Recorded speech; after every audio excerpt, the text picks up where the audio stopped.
రాజ్యాంగ నిర్మాత doctor BR Ambedkar 135వ జన్మదిన వేడుకలు బుచ్చిరెడ్డిపాలెం పట్టణంలో అట్టహాసంగా జరిగాయి. ఈ కార్యక్రమానికి ఎమ్మెల్యే వేమిరెడ్డి ప్రశాంతిరెడ్డి ముఖ్య అతిథిగా హాజరయ్యారు. గ్లోబల్ స్కూల్ వద్ద నుండి భారీగా ర్యాలీ నిర్వహించి అంబేద్కర్ విగ్రహానికి పూలమాలలు వేసి నివాళులు అర్పించారు. అనంతరం కేక్ కట్ చేశారు.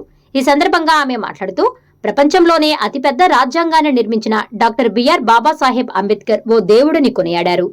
బడుగు బలహీన వర్గాల కోసం ఆయన చేసిన కృషి మరువలేనిదని అన్నారు. కుల వివక్ష, అంటరానితనాన్ని నిర్మూలించిన గొప్ప వ్యక్తి అని తెలిపారు. ఆయన ఆశయాలను ప్రతి ఒక్కరూ సాధించే దిశగా ముందడుగు వేయాలన్నారు. ఆయన ఆశయాల నుండి పుట్టుకొచ్చింది టీడీపీ పార్టీ అని అన్నారు. పార్టీ వ్యవస్థాపకులు మహనీయులు ఎన్టీ రామారావు సమాజమే దేవాలయం, ప్రజలే దేవుళ్లనే భావంతో పార్టీని స్థాపించి పేద ప్రజల అభ్యున్నతి కోసం ఆయన ఎంతో కృషి చేశారని అన్నారు. ఎంతో మంది మహిళలను ఉన్నత పదవుల్లో ఉంచిన పార్టీ టీడీపీ పార్టీ అన్నారు. అలాంటి పార్టీలో ఈ రోజు ఉండడం సంతోషదాయకం అన్నారు. టీడీపీ పార్టీ అధికారంలోకి వచ్చాక దళితులకు, బడుగు బలహీన వర్గాలకు పెద్దపీట వేసిందని చెప్పారు.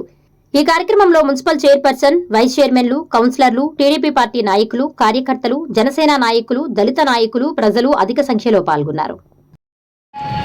డాక్టర్ అంబేద్కర్ గారి 135వ జన్మదినోత్సవం ఇంత ఘనంగా జరుపుకోవడం చాలా సంతోషంగా ఉంది. ఎందుకంటే మీకు అందరికీ తెలుసు, అంబేద్కర్ గారు ఒక నాయకులు కాదు, ఒక మానవ రూపంలో ఉన్న దైవ సమానుడు.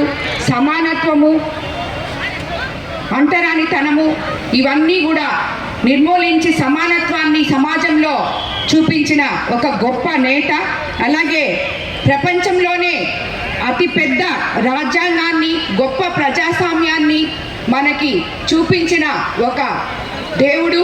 అలాగే ఆయన కుల వివక్ష, అంటరానితనం నిర్మూలించిన ఒక దైవం. ఇలాంటి ఒక దైవత్వం ఉన్న మనిషి ఆశయాల నుంచి పుట్టుకొచ్చిన పార్టీయే మన తెలుగుదేశం పార్టీ. అంబేద్కర్ ఆశయాల్ని పాటించి మన అన్న ఎన్టీ రామారావు గారు ఆ రోజు ప్రజలే సమాజమే దేవాలయం, ప్రజలే దేవుళ్ళు అనే నినాదంతో పార్టీని స్థాపించి ఆయన ఆశయాల్లో అడుగుజాడల్లో నడిచిన నాయకులు మన ఎన్టీ రామారావు గారు. ఆ పార్టీని ఈరోజు మనమందరం చూస్తున్నాం. ఎస్సీ, ఎస్సీ, బీసీ, మైనారిటీల కోసం, ఎస్టీల కోసం, అందరి కోసం కూడా మన పార్టీ ఎంతో గొప్పగా పనిచేస్తుందనలో మనం ఆశ్చర్యపోయే అవసరం లేదు.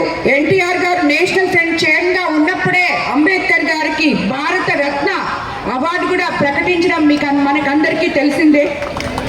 అలాగే కేఆర్ నారాయణ రాష్ట్రపతిగా, బాలయోగిని లోక్సభ స్పీకర్గా, ప్రతిభా భారతి గారిని శాసనసభ స్పీకర్గా నియమించడంలో తెలుగుదేశం పార్టీ ఎంత కీలక పాత్ర పోషించిందో మీ అందరికీ తెలుసు.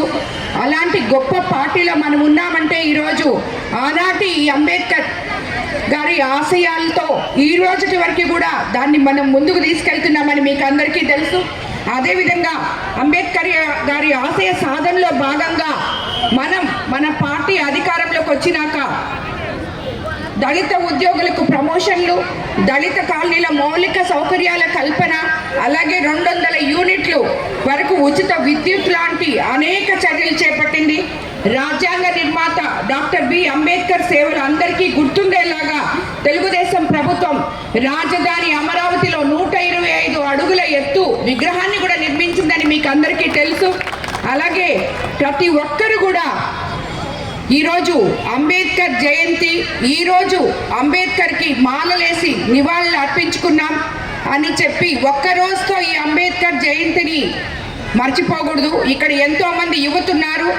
అంబేద్కర్ జయంతి రోజు ఒక్కరోజు మాత్రమే ఆయనకి నివాళులు అర్పించి మన బాధ్యత అయిపోయింది అని చేతులు దుడుచుకోకూడదు. ప్రతి ఒక్కరూ ఆయన ఆశయాల్లో, ఆయన అడుగుజాడల్లో నడవాలని యువతందరూ కూడా దీనికి పునాదులు వేసుకుంటూ బంగారు భవిష్యత్తు వైపు మన దేశాన్ని ముందుకు తీసుకెళ్లాలని చెప్పి నేను మిమ్మల్ని అందరినీ కోరుకుంటున్నాను. ఈ ఆశయాలు ఒక్కటే మనం గుర్తుపెట్టుకుంటే మన భారతదేశ చరిత్ర ఎక్కడికో మనిషికి ఈరోజు మనం నివాళులు అర్పించుకోవడం ఆయన జయంతి సందర్భంగా నిజంగా చాలా సంతోషంగా ఉంది. ఇక్కడున్న ఆ కార్యక్రమానికి విచ్చేసిన ప్రతి ఒక్కరికి కూడా ధన్యవాదాలు తెలుపుకుంటూ మనం ఈరోజు ఒక ప్రతిజ్ఞ చేసుకోబోతున్నాం. అదందరూ మీరు కూడా చెప్తే బాగుంటుందని. రాజ్యాంగ ప్రవేశిక. భారతదేశ ప్రజలమైన మేము భారతదేశాన్ని సర్వసత్తాక సామ్యవాద లౌకిక ప్రజాస్వామ్య గణతంత్ర రాజ్యంగా నిర్మించుకోవడానికి పౌరులందరికీ సాంఘిక ఆర్థిక రాజకీయ న్యాయాన్ని ఆలోచన భావ ప్రకటన విశ్వాసము ధర్మము ఆరాధనలో స్వేచ్ఛను అంతస్తు హోదాలోను అవకాశములోను సమానత్వమును చేకూర్చుటకు మరియు వారందరిలో వ్యక్తి గౌరవమును జాతైక్యతను మరియు Please subscribe SS News AP.